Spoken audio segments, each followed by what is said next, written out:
दोस्तों, एक छोटा बच्चा था मेरे पड़ोस में। उसके एक चोट लग गई। अब वो बच्चा है, वो बालक है, वो क्या जाने, वो उसको बार बार कुरेच के उसमें से खून निकाल रहा था। अब वो बार बार चोट हरी हो जाती, फिर रोता, फिर सोचता कि क्या होगा, और उसकी मम्मी भी बड़ी परेशान। करोगे ऐसा आप अपने आप? नहीं करोगे ना। और क्या बोलोगे उस बच्चे को? क्यों कर रहे हो? क्यों बार बार उसी जख्म को कुरेद रहे हो? क्यों ऐसा कर रहे हो? समझाओगे ना। यही आज आपको इस वीडियो के माध्यम से मुझे समझाना है। तो मैं डॉक्टर गरिमा गुप्ता, एक मेंटल हेल्थ कोच, साइकोलॉजिस्ट और साइकोथेरेपिस्ट, आपके साथ इसी बारे में बात करने आई हूं कि क्यों अपने आप को रोकते हो, क्यों अपने आप को आगे बढ़ने नहीं देते हो। क्या चीज है वो आपके अंदर जो आपको आगे बढ़ने नहीं दे रही है? यार, आज उसको खत्म करते हैं। It's enough, done and dusted. नहीं कर सकते और ज्यादा।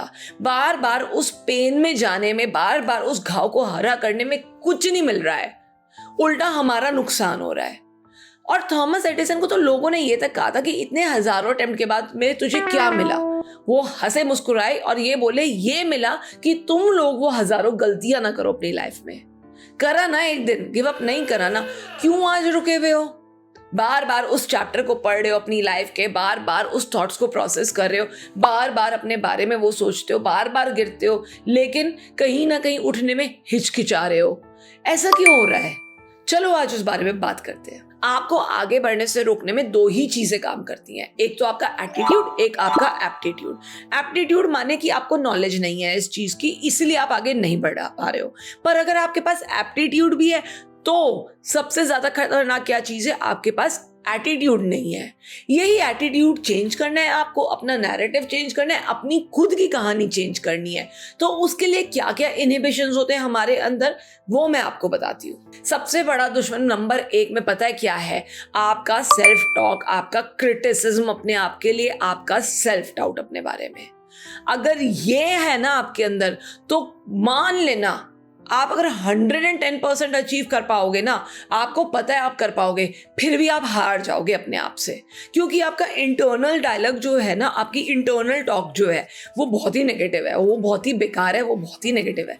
कोई बराबर में मेरे नेगेटिव इंसान बैठा है, क्या मैं उससे बात करना चाहूंगी? अरे वही सास बहू की गपशप, वही गॉसिप, वही ऑफिस की इधर से उधर करना चाहूंगी? नहीं करना चाहूंगी। एक लिमिट तक करूंगी, फिर नहीं सुनूंगी कि यार तेरे पास तो कोई और काम धंधा ही नहीं है। तो मेरे अंदर जो मेरे लिए डाउट्स हैं, उससे कौन बात कर रहा है? मैं ना, उसको छोड़ दो। नहीं तो होगा ना ज्यादा से ज्यादा, कोई बात नहीं। अरे करो तो सही, कर सकते हो, बस वो एटीट्यूड की कमी है। नंबर दूसरा दुश्मन जो है आपका, वो है फेलियर का डर, फियर ऑफ फेलियर। अरे मैंने ये किया, पर अगर मेरे साथ फेलियर हो गई तो, अगर मैं नहीं कर पाई तो, अगर मैं हार गई तो, अगर मेरे साथ ऐसा अच्छा नहीं हुआ तो, व्हाट इफ। थक नहीं जाते हो? अपने फेलियर के आगे आप ही तो हो, अपने फेलियर के पीछे भी आप ही हो, यत्र तत्र सर्वत्र। तो क्यों नहीं एक्सेप्ट करते हो अपने आप को? अरे मैंने माना फेलियर होगी, अरे दोबारा करो ना, उठो जागो, और तब तक मत रुको जब तक लक्ष्य की प्राप्ति नहीं होती, लेकिन करो। और आप करोगे, मुझे पक्का यकीन है। आज मैं बस आपको यकीन दिलाना चाहती हूँ कि डर के आगे जीत है। तीसरा दुश्मन है लैक ऑफ मोटिवेशन। अब लैक ऑफ मोटिवेशन है, उत्साह की कमी है, सब कुछ है, तो पहले तो अपना ब्लड टेस्ट कराओ, विटामिन डी, विटामिन B12, सारे पैरामीटर्स ठीक कराओ। क्योंकि आपके लिए आज आगे बढ़ना बहुत इंपॉर्टेंट है, आपके लिए ये करना बहुत इंपॉर्टेंट है। ये किसी और के बारे में नहीं है, ये किसी प्रमोशन के बारे में नहीं है, किसी एग्जाम के बारे में नहीं है, ये आपके बारे में है। आज आप अपने आप से हार गए ना, तो फिर बहुत प्रॉब्लम हो जाएगी। सो अपने आप को मोटिवेट करने के लिए पहले ब्लड वर्क कराओ, और उसके बाद find out the reason why you started. वो रीजन क्या था जिसकी वजह से आपने ये जर्नी शुरू की थी, उस पर फोकस करो, काफी आंसर्स मिल जाएंगे। रीजन है एक्सटर्नल सर्कमस्टांसेस, या बाहर की सराउंडिंग सर्कमस्टांसेस, इवेंट्स जो हमारे साथ हो रहे हैं। वो एक्सटर्नल इवेंट्स होते रहेंगे। मैंने माना कि आज प्रॉब्लम्स हैं, आज चैलेंजेस हैं, आज चारों तरफ से कहीं से भी उम्मीद नहीं आ रही है, लेकिन उसके आगे वही पहला रीजन ढूंढो, why did you started. External circumstances बाद में कोई नहीं देखता, आपके साथ क्या हुआ, आप किस परिस्थिति में थे, बुखार हो गया या फैमिली में कोई रीजंस हो गए या क्या हो गया, कोई नहीं देखता। सब सिर्फ ये देखते हैं आप कहाँ हो आज। सो ये चीज़ों का ना आप अपने ऊपर असर डालो, लेकिन उनके आगे ये भी सोच लेना कि मैंने क्यों कर रही हूँ ये, मैं क्यों शुरू हुई। आपको एक मोटिवेशन मिल जाएगा। नंबर 5 आपका दुश्मन है प्रोक्रेस्टिनेशन, या कि टाल मटोल करना और उस काम को तभी ना करना। ये फिलॉसफी कबीर का दोहा तो सबने सुना है ना, काल करे सो आज कर, आज करे सो अब। लेकिन ये मत मानने लगे ना आज करे सो कल, कल करे सो परसों, इतनी जल्दी क्या है भैया, अभी पड़े है बरसों, नहीं है बरसों, करना पड़ेगा। इसको जितना टालोगे वो बर्डन बनेगा, पाइलअप होगा। तो आज करना पड़ेगा। प्लान करो, टास्क आउट करो, चंक करो, लेकिन शुरुआत करो। तो उसको प्रोक्रेस्टिनेशन से ना दूर रखो। नंबर 6 है आपका नेगेटिव एनवायरनमेंट, वातावरण। आपके चारों तरफ का जो वातावरण है वो कितना नेगेटिव है। लोग आपको कितना डिस्करेज करते हैं, लोग आपको कितना बुली करते हैं, लोग आपको कितना नीचे देखते हैं, नीचे उतारते हैं और आपको आगे बढ़ने नहीं देते हैं। जानते हो, रिलेट कर पा रहे हो इस नेगेटिव एनवायरनमेंट से? क्या ये आपकी मदद कर रहा है? अच्छा ये भी बता देना मुझको। नहीं कर रहा है ना, नहीं कर रहा है तो प्लीज दूर रहो उनसे। कहो there is no space for negativity in my life.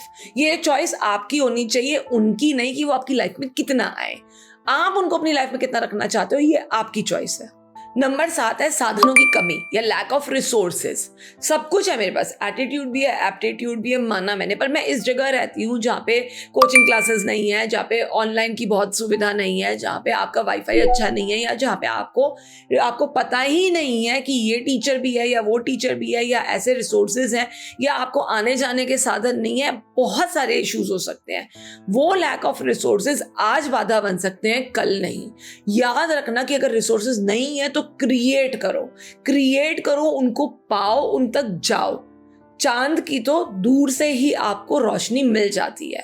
सोचो कि दूर की चीजों को कैसे करते हैं। अपना माइंड उस चीज में ना डाल के कि मेरे पास अभी ये है नहीं, बजाय इसके ये सोचो मैं इसे कैसे अपने लिए यूटिलाइज कर सकता हूँ जो कुछ अवेलेबल है, या फिर मैं इसको कैसे दोस्तों की मदद से, परिवार की मदद से या रिश्तेदारों की मदद से ले सकता हूँ या अवेल कर सकता हूँ।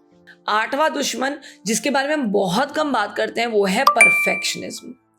मैंने ये किया बट ये ठीक से नहीं हुआ, किया पे तो फोकस किया ही नहीं।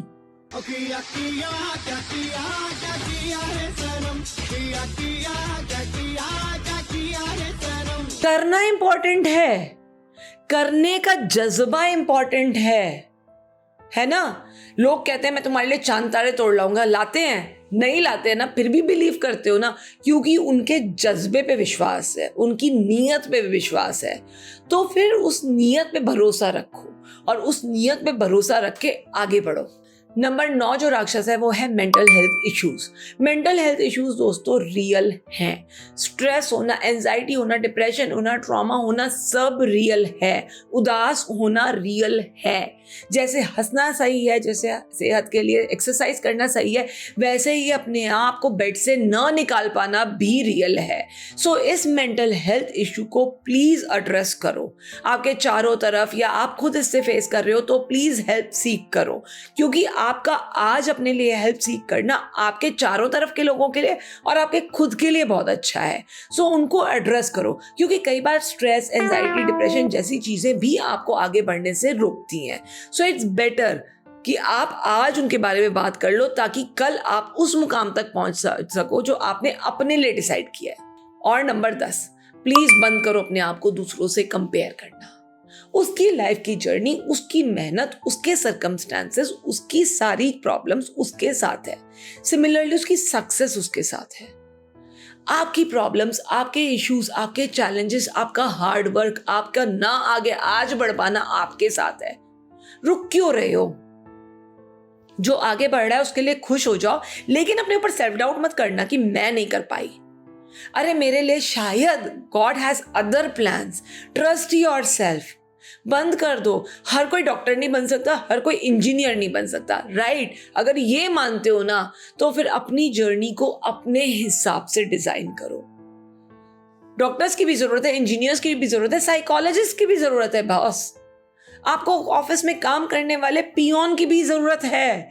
कैसे सोच सकते हो? एक दिन मेड ना आए ना, घर में हंगामा मच जाएगा। कैसे सोच सकते हो? कोई भी इंसान इस दुनिया में जरूरी नहीं है या उसका वजूद, अस्तित्व सिर्फ उसके बैंक बैलेंस से ही तोला जा सकता है या सक्सेस से तोला जा सकता है।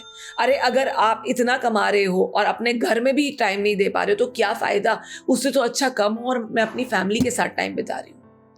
सो एनालाइज करो, रियलाइज करो कि अपनी लाइफ को आप खुद डिजाइन करो। दूसरों ने डिजाइन करी या दूसरों की डिजाइन करी भी आज पिक कर ली ना, बहुत परेशान हो जाओगे, कभी भी आगे नहीं बढ़ पाओगे। चैलेंज दे रही हूं। सो अपनी डिसाइड करो ना यार, प्लीज आज। सो इन 10 फैक्टर्स से प्लीज दूर रहो। हो जाएगा, प्रैक्टिस करोगे हो जाएगा, धीरे धीरे डिसिप्लिन लाओगे और उसको रोज करोगे तो हो जाएगा। नहीं हो पा रहा तो हेल्प सीख करो। हेल्प सीख करने से बहुत सारी चीजें सॉर्ट आउट होती है। दोस्तों से बात करो, परिवार वालों से बात करो, थेरेपिस्ट से बात करो, डॉक्टर से बात करो, सीक आउट हेल्प। सो आप ऐसा करोगे ना, आपको आराम मिलेगा।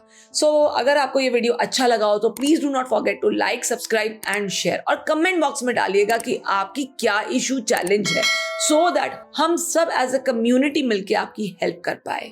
और फिर मिलेंगे, जल्दी मिलेंगे। तब तक के लिए सायोनारा। डॉक्टर गरिमा गुप्ता साइनिंग ऑफ। बाय।